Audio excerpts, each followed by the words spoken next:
Sabrina Jefferies. Welcome to the TRILOGY book series. I'm Christina, KRISTINA. Please hit the like and subscribe. Let me know I'm doing a good job. I need the support. I have no special effects. It's just me reading books, talking books. So we've got, and you all know I'm a series person. I can't read standalones. I got to read series. Hi, Casanova. Casanova likes series too. Alright, so our first series is the Royal Brotherhood, and In the Prince's Bed is book 1. Miss Catherine McVerrill is desperate to make a respectable match if only her childhood sweetheart would propose. Until he does, she can't touch the fortune she inherited.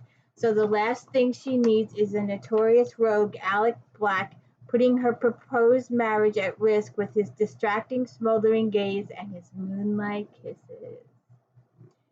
Alec, the Earl of Iversley and one of the 3 bastard sons of the Prince of Wales, is secretly searching for an heiress bride to pay his debts. Fiery Catherine seems the answer to his prayers, and her passionate response to his practiced seduction soon assures him that she is his. But Alec knows Catherine is looking for a love match, and he wonders what will happen when she discovers his deception. To pleasure a prince. Marcus North, Viscount Draker, bastard son of the Prince of Wales, is rumored to be a monster who holds women captive in his dark castle to have his way with them. He has been exiled from polite society for years, but when Lady Regina makes a plea on her brother's behalf, Marcus proposes an outrageous deal. Her brother can court Drake's sister so long as Marcus can court Regina. Will their love survive? The final book.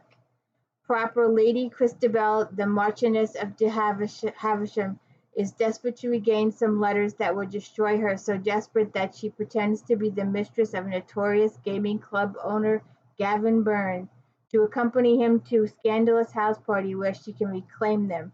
But when she agreed to let Byrne coach her on how a true mistress behaves, she never suspected how very persuasive he could be. So there's your Royal Brotherhood. One Night with a Prince, To Pleasure a Prince, and In Bed with a Princess. Those are your 3. Your 3.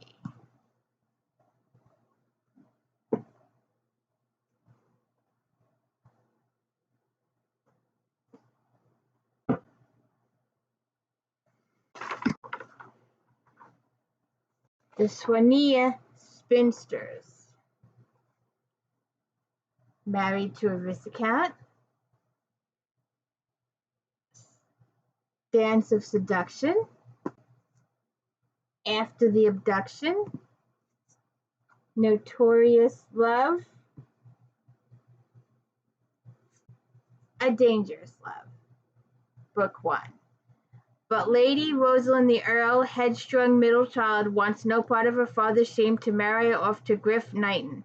She is in fact far more intrigued by the unwanted visitor man's of affairs, a devilish rogue more arrogantly self-assured than the average valet, who has an air of danger about him that is tempting to Rosalind onto forbidden ground.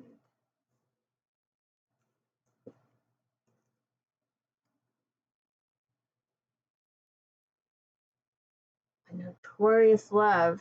She was forced to masquerade as his wife and found the pretense dangerously appealing. Lady Helena Laverick is at her wit's end. The only man who can help her find eloping young sister is the scoundrel Daniel Brennan, the man who played with her emotions last year and then left, and he used to be a smuggler.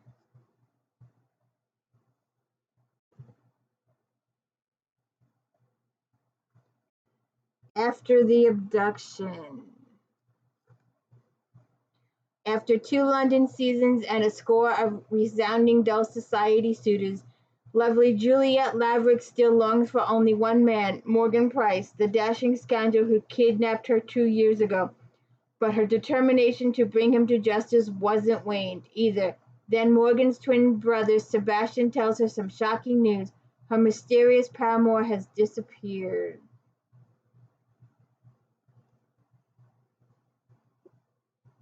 Dance of Seduction.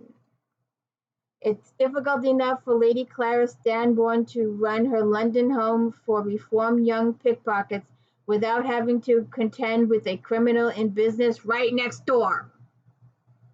The mysterious Morgan Price is obviously dealing in stolen property, and she will never allow the handsome scoundrel to lead the children astray. Price is very much mistaken if he believes her a delicate rose. He can wilt with soft words and passionate unspoken promises. Now only if Clarissa could douse the fiery yearning the charming cad ignites inside her. Married to the Viscount.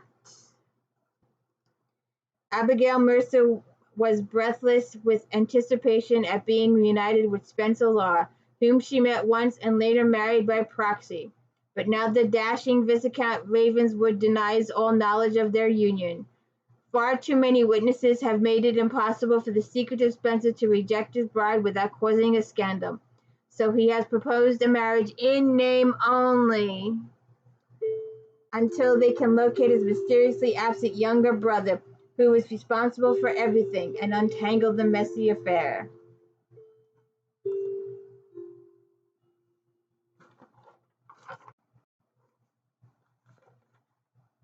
The Hellions of HALSTEAD.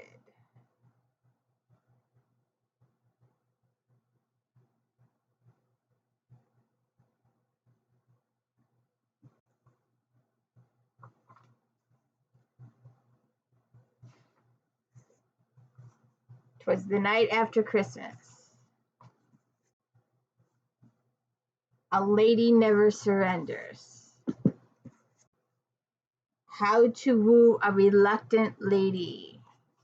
A hellion in bed. The truth about Lord Stoneville. The Hellions of Halstead Hall. In 2 decades since a tragic accident took the lives of his parents, Oliver Sharp, the Marquis of Stoneville, has survived the scandal surrounding that fateful night by living as an unrepentant rakeshell, and with his grandmother vowing to disinherit him if he doesn't settle down and wed. He plans to fulfill the bargain in true Sharp style by bringing home a fake fiancée from a brothel, but his scheme is derailed when he rescues an American beauty in dire predicament instead. Maria Butterfield came to London to track down her groom-to-be, who's gone missing, but her engagement won't stop Oliver from getting what he wants from her in his bed.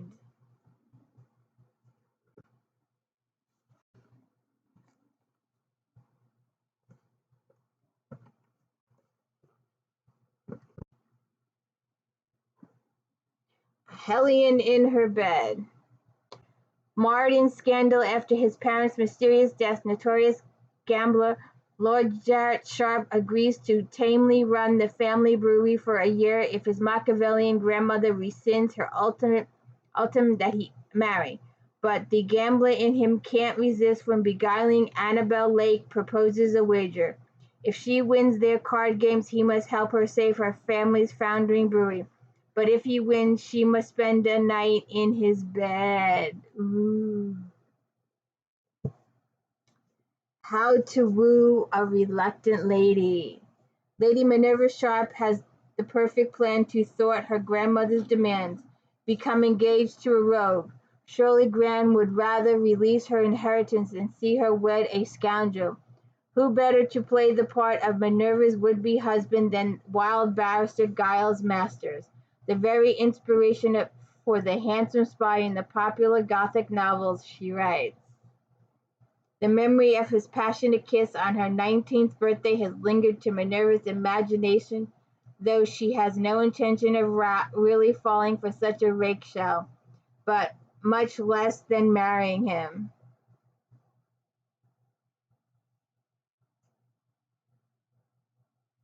Casanova, come here. Come here. Come on. Come over here. Say hi. Come here. Come here. There he is. There's my boy. A lady never surrenders. With 2 months left to find a husband and fulfill her grandmother's ultimatum, Cecilia sets her sights on 3 eligible bachelors.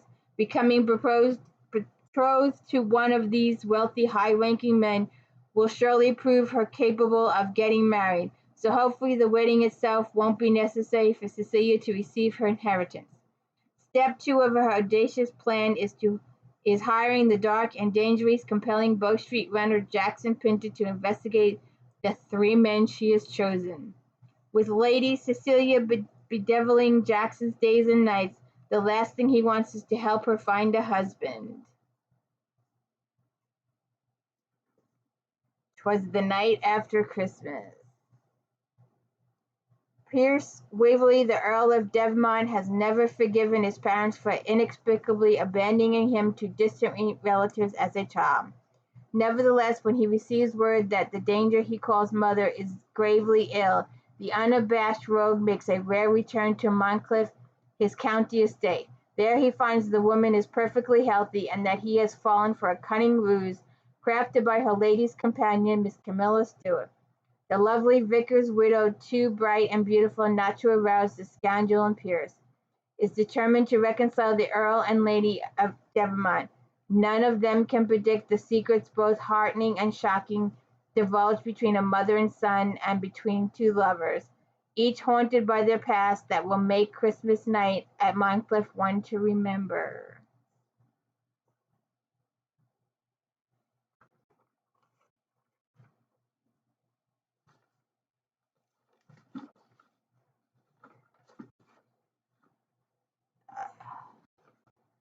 The Lord Trilogy. The Pirate Lord, the Forbidden Lord, and the Dangerous Lord.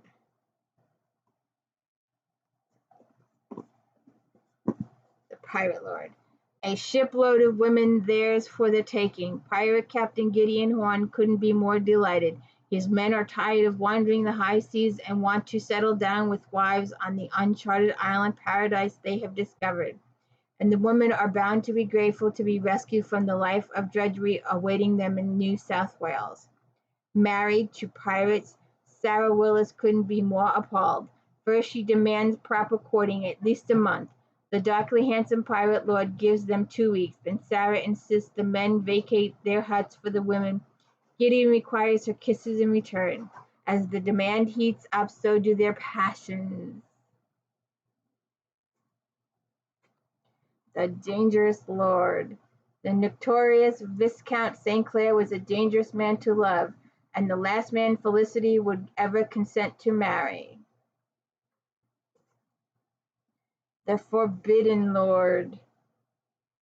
Jordan Willis, the Earl of Blackmore, has played with the heart of many a society belle, yet one stolen kiss impulsively planted on the soft, irresistible lips of the preacher's daughter proves his undoing. The prim and proper Emily Fairchild's innocent response sends desires surging throughout the notorious rake, and he can't forget her now. Meeting Lady Emma Campbell, an outrageously flirtatious debutante, leaves the Earl more shaken than ever, for the brazen beauty is uncannily double of the sweet Emily. Casanova. That's my boy. Ow!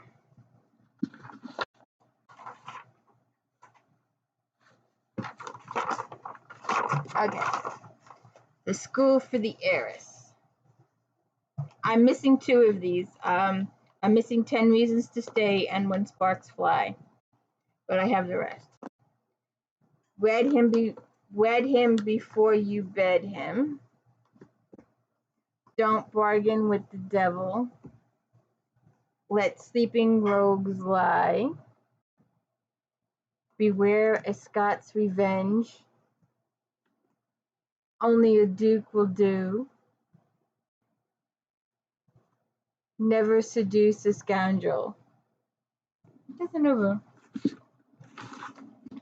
Come here. Come up here so people can see you. Stay there. Sit down. Sit down. Never seduce a scoundrel.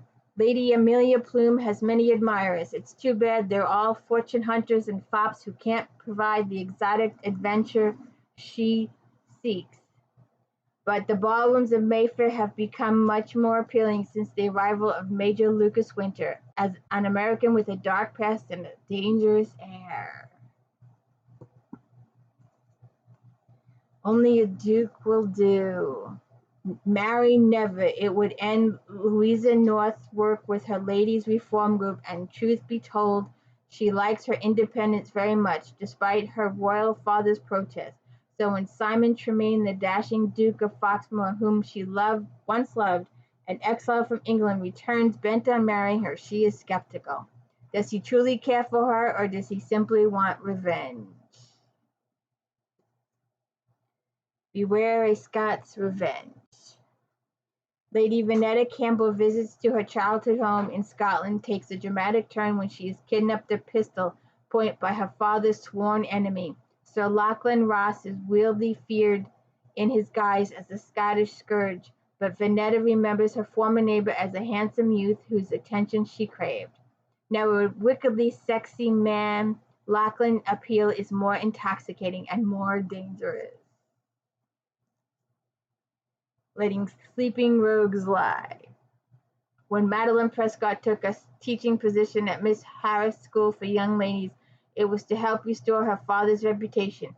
Instead, she's in danger of ruining her own. The devilish handsome Anthony Dalton Viscount Norcorp has agreed to provide rake lessons to Miss Harris' pupils so that they can learn how to avoid unscrupulous gentlemen. And Madeline is to oversee his classes, but she's always believed that attraction is a scientific matter easily classified and controlled until she's swept into the passionate desire that fiercely burns between her and Anthony.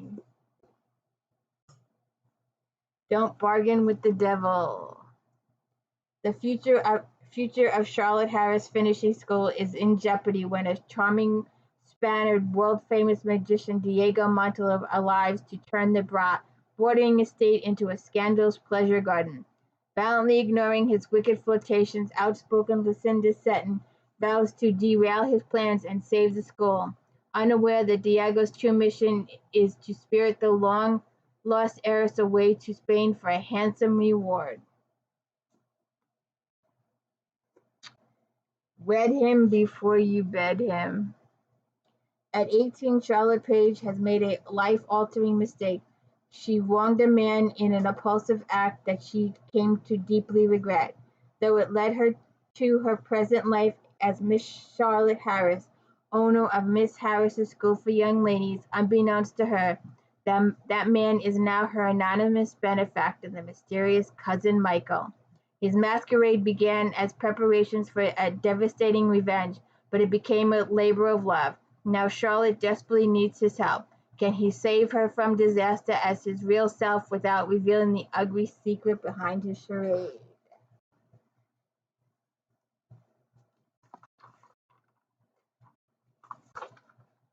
Now, I don't know how this happened, but there's a SINFUL SUITORS series.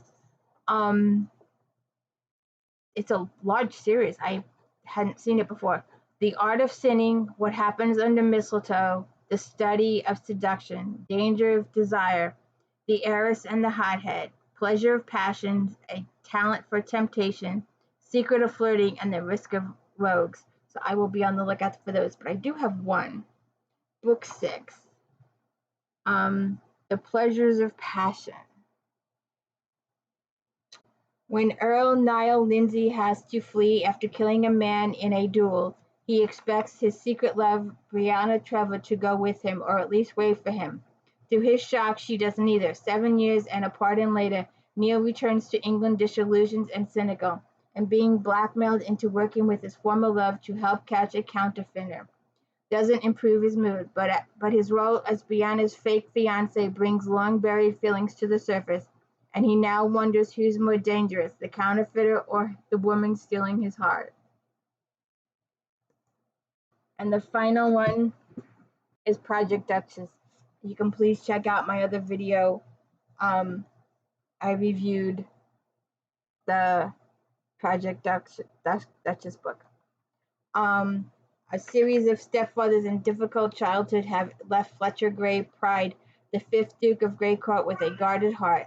Inevitably, wealth and the undeserved reputation of a rogue, Grey focuses on expanding his dukedom, allows him little time to find a wife, but when his mother is widowed again and he meets the charmingly unconventional woman managing his stepfather's funeral, he is shocked to discover how much they have in common. And there's also a murder mystery in this one.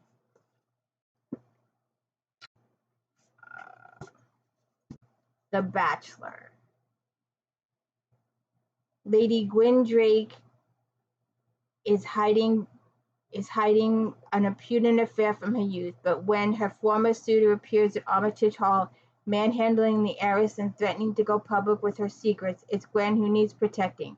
Her twin brother Thorne hires Joshua Wolfe, the estate's gamekeeper, to keep her safe in London during her debut. They fall in love. Who wants to marry a duke? A past kiss when adorably bookish Miss Olivia Norley should be barely a memory from Marlowe Drake, the Duke of Thornstock. After all, there are countless debutantes for a handsome mixture to charm beyond a young lady whose singular passion is chemistry of the laboratory type. But Thorne has not forgotten or forgiven the shocking blackmail scheme she sparked by that single kiss, or the damage caused to both their names. Now Thorne's half-brother Grey has hired the brilliant Miss Norley for her scientific expertise in solving a troubling family mystery. Will they find love? Seduction of a Snowy Night.